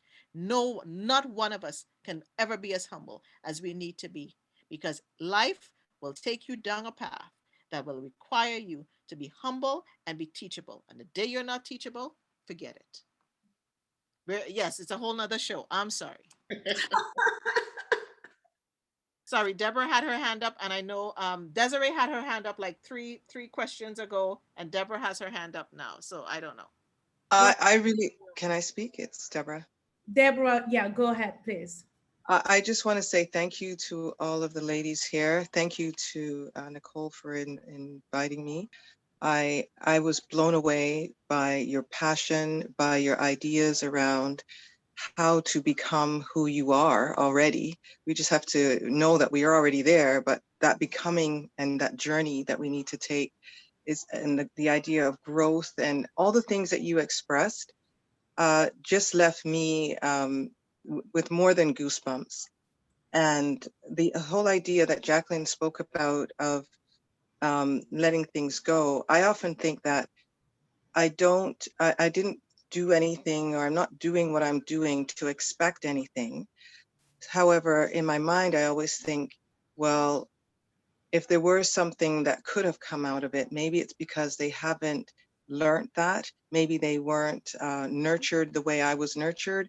Maybe they didn't receive the kind of value in their and validation in their life that they possibly needed. So you can't necessarily expect people to give what they don't have. And so I've been able to walk away from many situations just because I recognize that they're just not there yet. And I don't own that. And maybe one day they will get there. So that's enabled me to continue to be a giver and not look for anything in return. It's just who I am. I enjoy being who I am because I feel that it is a blessing to be able to give the goodness that the Most High has given to me and just disseminate it, however it shows up in my life. And I have to say, Nicole, yesterday I was in a conversation with her, and we were talking about somebody that just came into my life, and I'm thinking, well, this has just happened and I just have to go with the flow, because I would want to do for this child what someone would do for my child if my child were in this situation. So I really I'm humbled by all of you and your presence. And Nicole, I would definitely love you to be a mentor, because I could say you are the kind of person that I would see myself being. So thank you for inviting me. Don't make me cry here, girl. Don't Thank make you, me cry. Deborah. Thank you so much. Thank you. Mariama, Hi. Oh, sorry. Oh, Desiree had her hand up earlier. yeah. So again, thank you, Pastor Avril, for inviting me here. Pastor Avril is my pastor. She's my mentor. She's my friend. And just being here, it's just on fire. I'm getting excited in my seat, jumping around and sharing things with my daughter and over WhatsApp and whatnot. But this is just so powerful. It's so fire. It's number one. I just wanted to add to that it's always important to remember when you were offended by someone saying something, that you don't know what a person is going through. It's not about you. It has nothing to do with you. They're going through their own stuff and we don't know what it is. So remove that from it.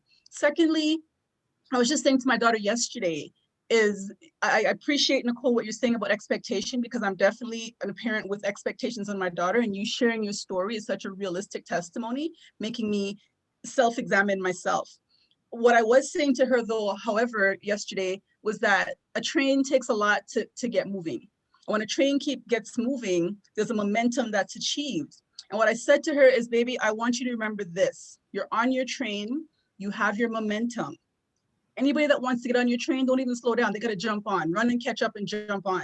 When they're ready to jump off, don't even slow down, let them jump off. But you stay on your path, you focus on your path, man, woman, or child. Keep your train moving, keep your momentum.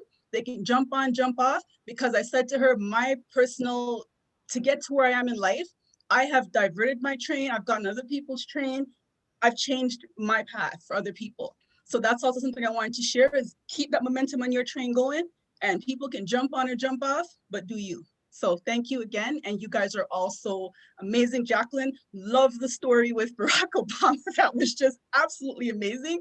I want to grow up to be like all of you. So this is amazing. Thank you.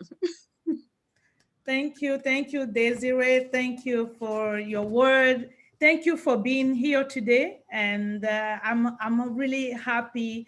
Like I've seen a lot of comment on Facebook. People are just blow-minded. They are blessed. They are happy, excited.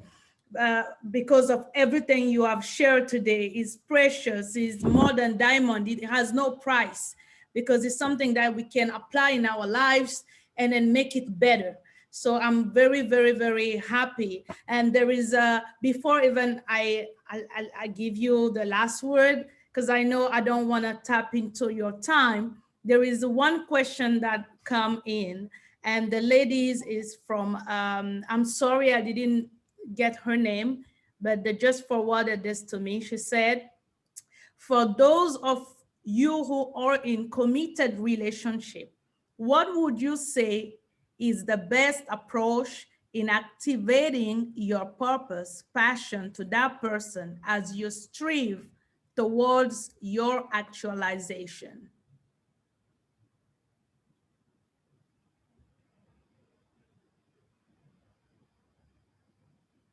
I don't mind starting on that one. So I've been married for 10 years, but with the same person for a total of 20 years. And I would say that there are a few things. Never lose yourself in someone else. A lot of the women that I work with, the analogy is we've become tofu. Right? We get put into somebody else's dish, take on all of the things they love, absorb all of the flavors of their interests and their passions. And we then say, okay, so what am I? We're this flavorless sort of meh thing that ends up. Our children move out of the house when they are empty and we become empty nesters. Divorce happens, all of the job changes happen. And then we look at our lives and say, okay, so what do I like? What am I passionate about? What was my purpose? Because we've spent so much time pouring into someone else and taking on all of their stuff. For me, in my experience and work in progress, is never lose yourself in someone else, because at the end of the day, you love yourself first. You have to be and know yourself first in order to be with someone else. It's a complementary, a relationship should be complementary, never one over the other. I think another piece of how to strive for your purpose is finding someone who is going to elevate you and not feel threatened by you or resentful if you're the one who's successful, or if you're the one who is falling into your purpose and living it and feeling alive, that they're not going to hold you back and say, oh, but what about? We have to evolve together. That is the standard in a relationship. Because it is a partnership, we must commit to evolving together. I am going to change and grow and become more of the person I am here to be. My partner will change and grow and become more of the person they are meant to be. Neither one of us is going to hold that back. We should be here supporting, holding up, elevating one another in order for it to work. When kids come along, that shifts things one more time. So in all of that, again, it comes down to that sense of self, that identity, self-worth. It comes down to compassion, knowing that whatever track your train is on, it may slow down sometimes, but knowing that you are on your track and it doesn't matter what the other people are doing. It doesn't matter what the social media folks are doing. If it doesn't look like what you have, know that what you have is what you're to have, and you are always in choice. Every moment, you are always in choice. So choose the life you want to be living and take action to make it happen. Perfect.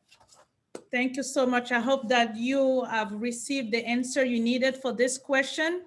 And I have another question. I guess that is one of the questions we received. Oh, I have two questions actually. I want to ask you if having 10 minutes more of your time, if it's okay, just to answer a question.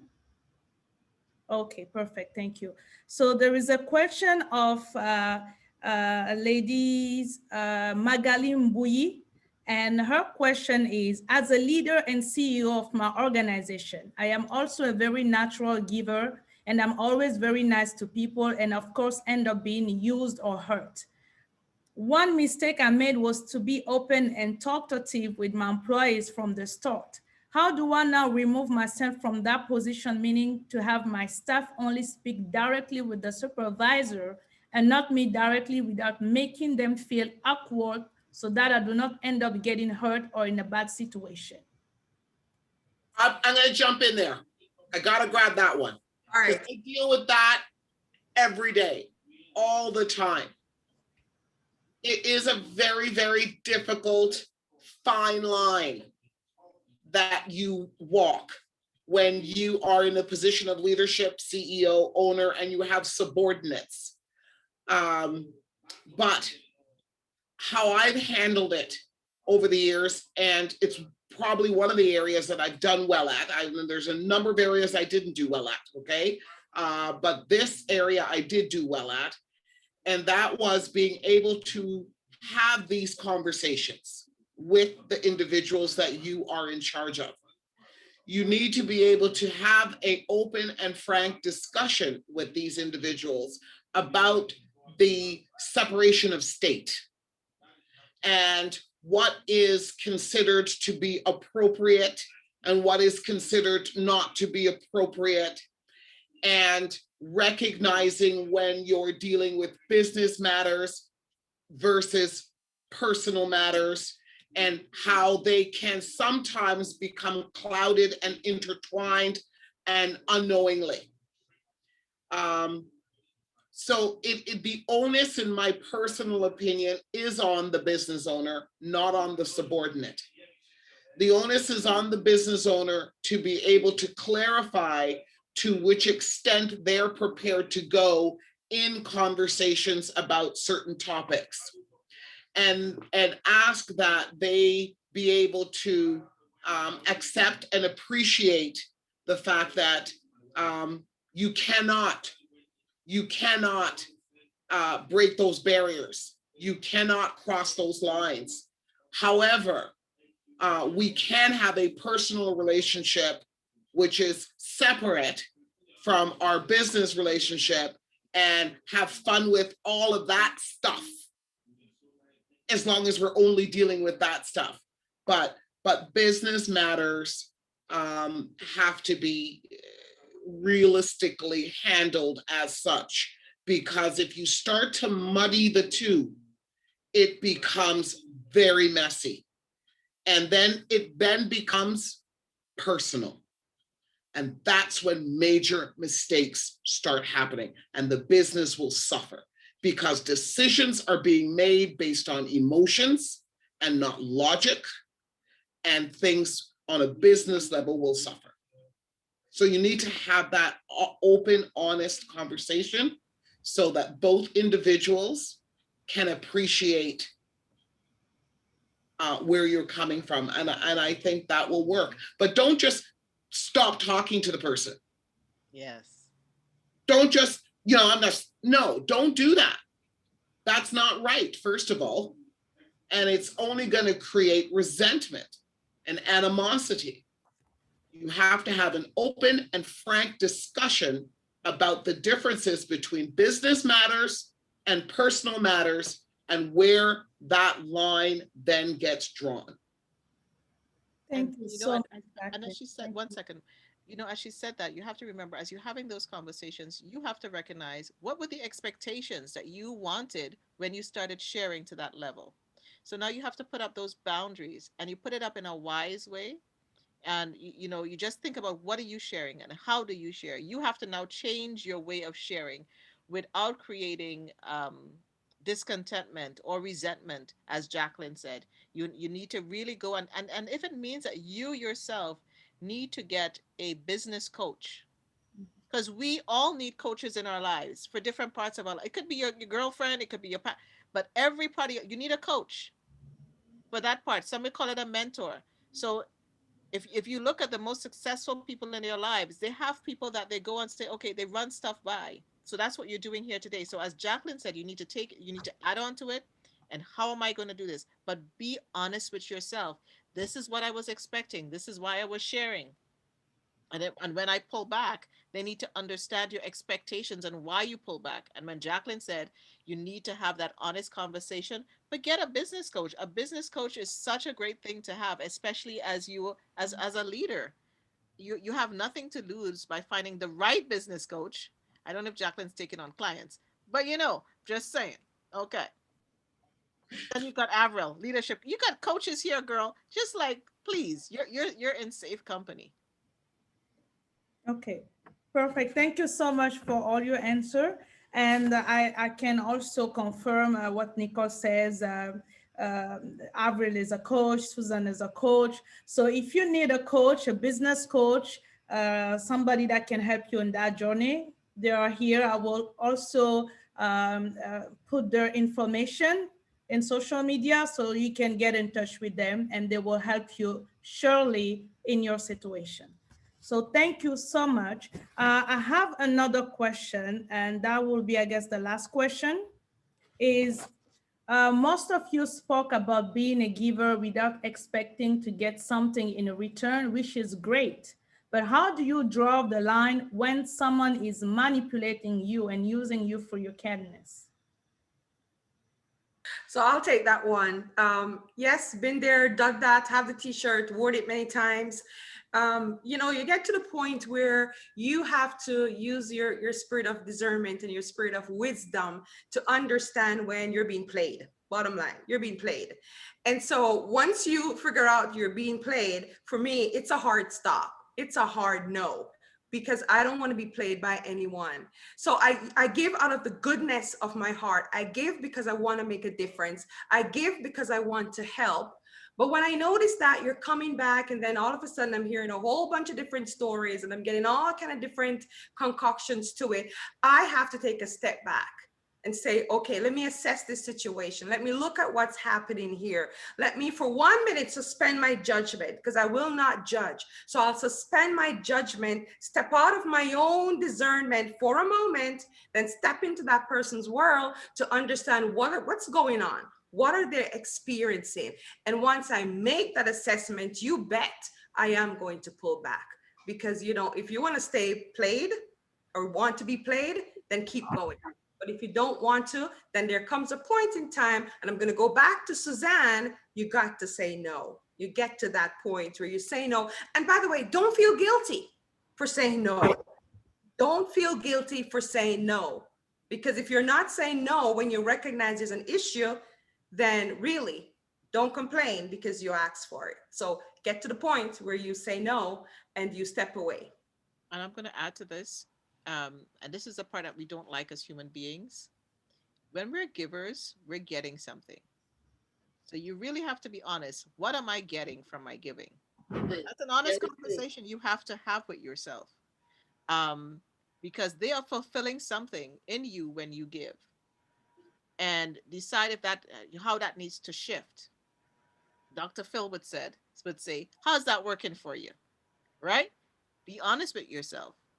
And what is holding you back from saying no? There's a fear that I won't be accepted, that I won't be liked, that they're going to spread rumors about me, that they're going to say this about me. What is that concern, that false evidence that's appearing real in your thought, in your mindset, that is hindering you from not putting up that boundary? We all are nodding ourselves because we've all been used. And then sometimes I change that using to, well, you know what? You had an opportunity to have my gift in your life.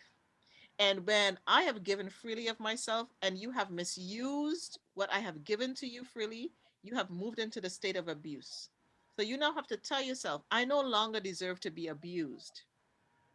And if you choose to continue in that relationship, recognize it's a choice that you're making. Susan talked about choices earlier. Are you going to choose you and your mental health and wellness, or your family, or you're going to choose that person? Why is that person more valuable than you? It's honest conversations with yourself. And it can be very painful because when you recognize that, and I know I've had to have those conversations with myself, when you recognize that you were putting yourself in this way and allowing it to continue. Now, and remember, it's you got to face what is that fear and what are you getting out of your giving? It's a big question and it's a hard question. Perfect. Thank you so much, Nicole. We are going to, there is a couple minutes left before we end up this conference. We will be, I know you guys have a lot of questions, but there will be part 2 coming next year. And our speakers will soon leave us. But before, there is a last question I'm going to take. Fatima to want to ask a question. Please, Fatima, to open your mic and ask that question. Thank you. Okay, thank you so much, ladies. Nicole, what you just said was really an eye opener for me.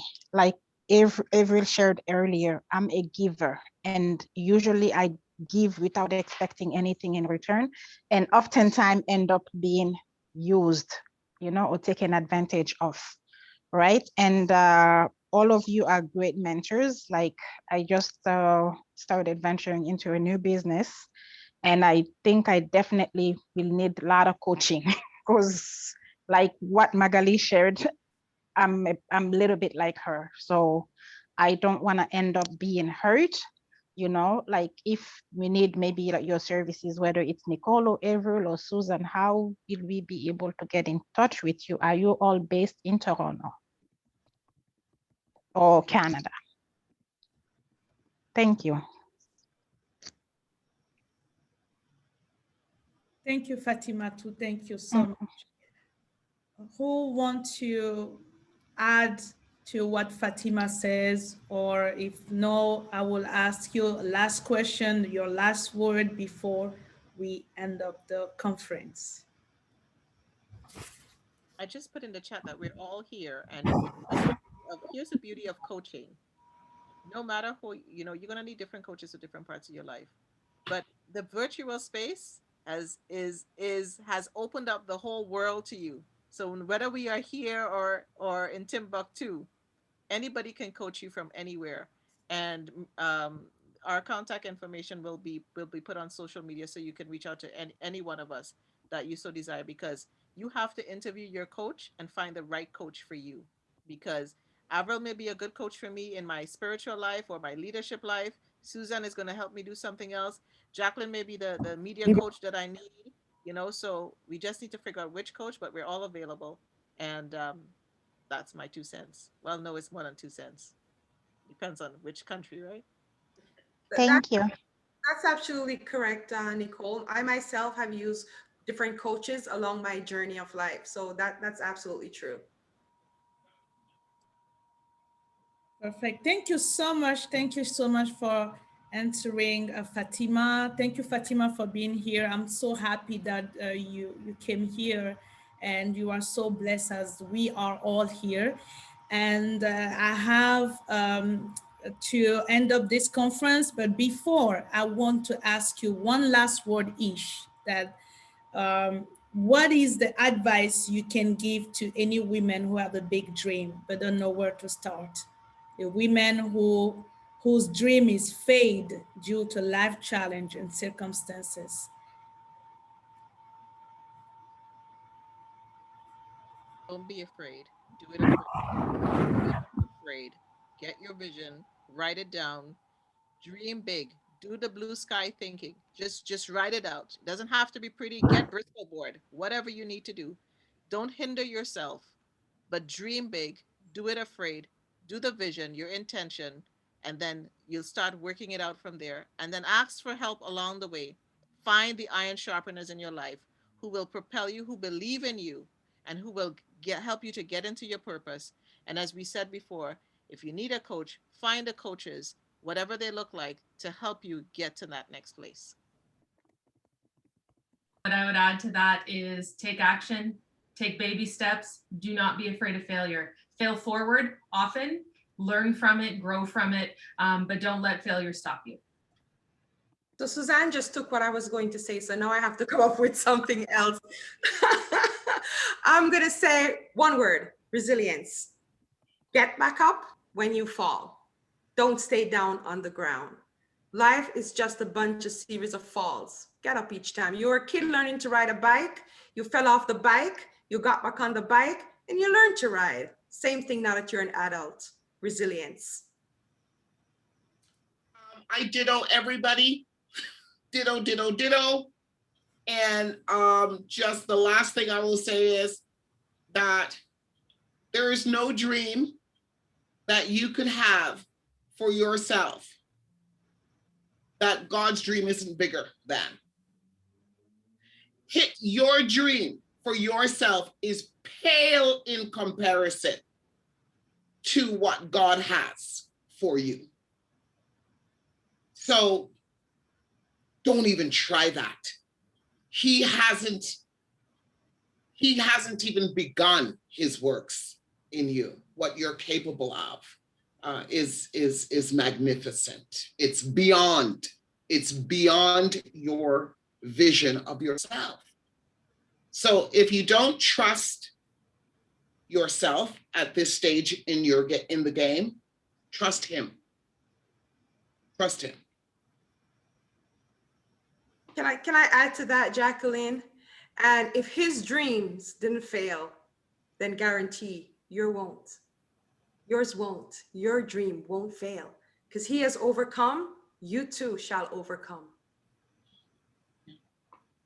And you see, we're going to preach now. And Yeah, his word and won't- get a coach. Yes, I, you know, you notice I kept quiet on the coaching question because I'm just so, I mean, I don't want to disillusion anybody because my schedule is absolutely retarded. And for me to try to say that I'd be able to fit any more pieces into this right now would not be honest. So what I try to do is use my program that I have to try to kind of coach through that. Yes. I know it's not one-on-one. I know it's not that person, but I really do try to use that program in the best way I can to kind of coach through that. And that's because most coaches that are of value will be busy. They will be swamped. And so be patient. Be patient. If that's the coach that you want to work with, you know, get into their schedule. Maybe they can only fit you in. Maybe it's 1 hour a week for now until the time slots start to kind of ease up and you get to know each other's schedule and temperament and needs better. But don't look for the perfect timing and the perfect schedule before you decide to pull the plug, you know, to get involved. Sometimes you're going to have to take it as, you know, take what you get until you can get more of it. And I know that happened in many cases with me, with some really high profile people that I wanted to work with. I took whatever time they could give me. Until I could eventually, you know, get more. And the last thing I will say before I go is this: invest in yourself. Invest in yourself. If it is a profession that you want to get into, educate yourself in that area. Get whatever appropriate or applicable degrees, certificates, or diplomas which are necessary in order to support your expertise. And if you are going to get a coach, then coaches are paid. You need to invest in that. If you can pay U of T, you know, at $5,000 per course, you can pay a coach. You know, you have to invest in yourself. Stop trying to get free coaching. You can't do that. It's disrespectful. It's disrespectful, and you're not going to get the best.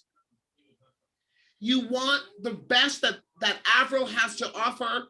Sign up for Avril's program. Sign up for Nicole's program, Susan's program. Pay it wholeheartedly, and then take it. Take that course and get the best you can get out of it. I tell you something, I invested in myself. I put skin in the game. And you've got to be prepared to put some skin in the game. It will pay off.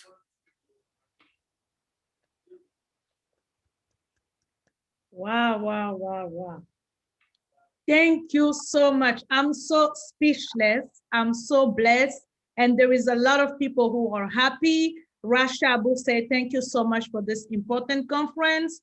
Guruk says, thank you, ladies, for lighting a fire in all of us today. So we are all happy. Fatima also says she's very, very happy. This was so empowering. And I know that Deborah also said, thank you, ladies, much appreciate, give thanks. So there is a lot of people connected on Facebook that is living now, a lot of comments, very happy comments, nice comment about you, about the message they have listened today. And even us here connected, we are so glad to have you.